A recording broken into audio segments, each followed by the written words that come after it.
Okay, so where did we start here? Okay. So the command that I'm going to use is called VLines, and this is going to let me plot multiple vertical lines at the same time. I'm intentionally going to not put different colors on these. They're just because it's a pain to kind of find different colors. It's also not very readable. What I'm concerned with is how well can what I want to be able to differentiate is what are the lines that belong to the median and standard deviations, and what are the lines that belong to, the median standard deviations versus the ones that belong to the median and quartiles. So I'm going to first start by passing this just my my quartiles parameter here. The next thing I need to do is give it a y-min and a y-max. This is just for the drawing purposes. So I know that 160, because I've already rendered the histogram once, is like about the top, which is fine. I don't want it to obviously overlay the entire data set. I'm going to give it a color, which I can do with just a letter here. B is for blue. And line style. Again, this is pretty changeable. Oops, sorry, it should be this. Dashed, and line width, I'll just put it 2. Okay, so that's all I need actually to get that line to show up. So I'm going to say plot quartile lines in blue, and hopefully this will work. Whoops, don't know what happened there. Hang on a second. Okay, sorry, I don't know what happened with that. So here we go. I guess maybe I'd forgotten to close the original one. So again, if I look at these, if I look at the quartiles, I can see that they're very close together, right? I have a lot of my data points are really hovering kind of right around 1175 or so, and the spread is not that big. There is obviously another sort of boundary that we can think about with respect to the median as a measure of central tendency, and that's the upper and lower bounds.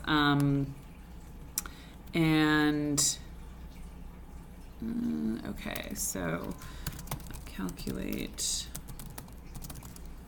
quartiles. Now I'm going to get the upper and lower bounds, and I just like to do this manually because it's easier. So the IQR is actually just going to be the difference between the third quartile and the first quartile, right? So in this case, I can just say it is quartiles 2 minus quartiles 0, right? And then the upper bound is going to be the third quartile, so quartiles 2, plus 1.5 times the IQR, okay? So that gives us our upper bound. I do the same thing, except I actually subtract from the lower bound. And again, I want to plot these on the histogram. And so I can use the same command. I'm just actually going to copy and paste this and then adjust it as needed. So I'm going to go ahead and plot the upper and lower bound. And again, this is just another way. This is really sort of the outside, right? This is like beyond this, something we were just going on. And we'll see if we see that reflected accurately in the data, which I think we will. So again, it doesn't matter what order I do these in, because I'm doing them all in the same color, but I only need 2. Okay, and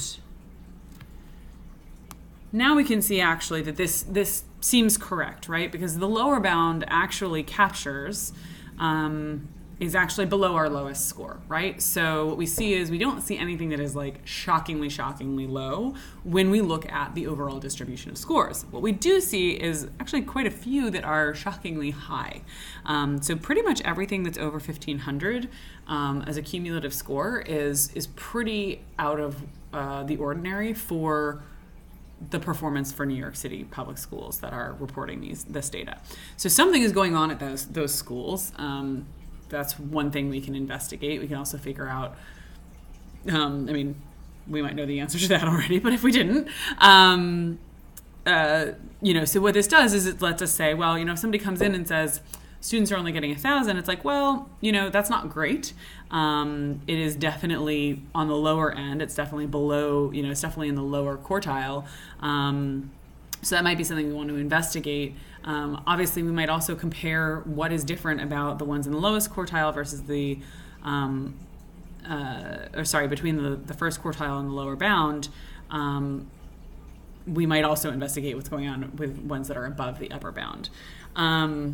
So having done this, though, just for completeness, what I want to do is do the mean, the standard deviation, and those figures as well, because it'll give you a sense of how well they do or don't work on a data set like this, and as in terms of measuring centrality and spread.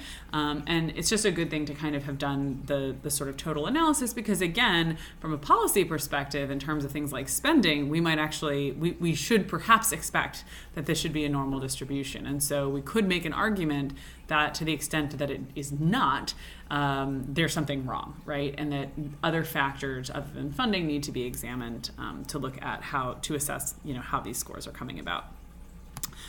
So again, I'm going to close this. And so how are we going to do the mean? Happily, so calculate mean and standard deviation lines. So again, I'm not making you manually calculate the mean or the standard deviation, but we are going to talk about them a little bit in class, because I think it's important to think about what they mean and sort of understand how those lines relate to the curve and the contents of the entire data set in the cases where it applies. First things first, the mean itself is just, let's call it data mean. Is in the statistics package. There's just a mean function that will take our total scores as an argument. The next thing we need is the standard deviation, right? So the mean is that measure of central tendency. Standard deviation is a measure of spread. So standard deviation is going to be, I think it's just STD. Again, on total scores. Now, obviously the standard deviation, having that standard deviation doesn't do much for us. We don't actually plot where the 1, 2, and 3 lie. So for this purposes, I'm just going to call this mean measures. I'm just going to say build data points for showing standard deviations. And I'm just going to say for I in range 4, I know this is redundant, but whatever, it's 0, I don't care. So I'm going to take that, I'm going to say for I in range 4, I am going to append to mean measures both the, so I'm going to do the data mean plus I times standard deviation and minus the standard deviation, because again, it doesn't matter what order it's in. And then of course I also want to make sure, I guess I could just do this, mean measures equals data mean.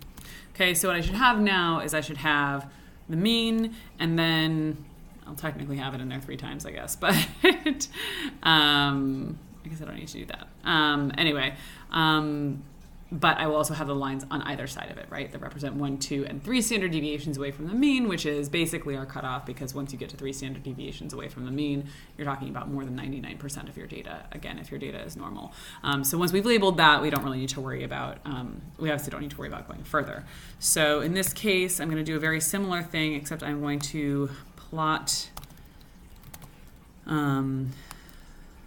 the mean lines in black because I decided I would do it that way. And in this case, I should have 5, I think. Or no, actually, I'm going to do them in green. And Let's see how that goes. So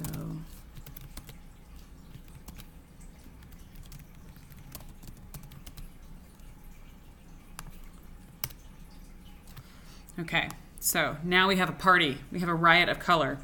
What's going on here? Well, you notice, first of all, that it's shifted over a little bit because we can see that that mean and standard deviation has been impacted by our outliers in just the way that we would expect, which is to say that 3 standard deviations away from the mean is kind of way below what we actually see in our data set. And even when we get 3 standard deviations above, this is probably more than 1% of our data points are falling outside this, right? So the nice thing about testing the normality of a data set is that we can do it both ways. So we can look at it and say, does it conform to the sort of 68, 30-ish 1% rule, 30-ish 1%-ish rule, or not? If it doesn't, it's not normal, right? Happily, with a histogram, we don't even really have to do that. We can just look at it and tell, right, that this is not a normal data set.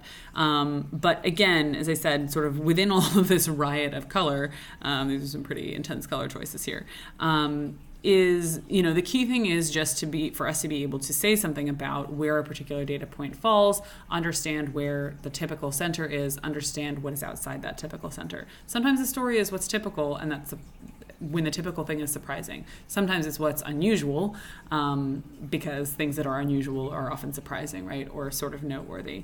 But this is kind of the very most basic thing that you need to do when you start working with a data set, which is just understand what its scope is.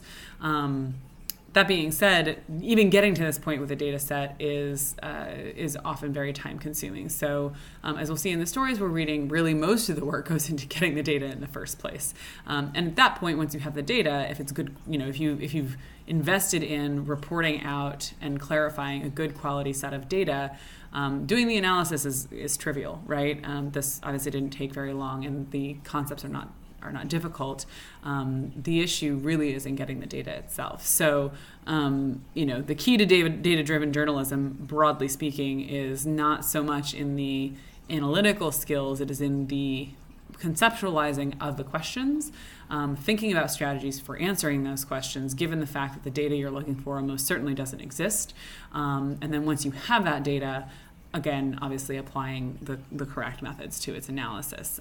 But when all is said and done, that last part is usually the fastest and easiest part of the process. So again, we'll be looking at this in context of some stories next week. If you have any questions, please post them to Piazza, and I look forward to seeing you then.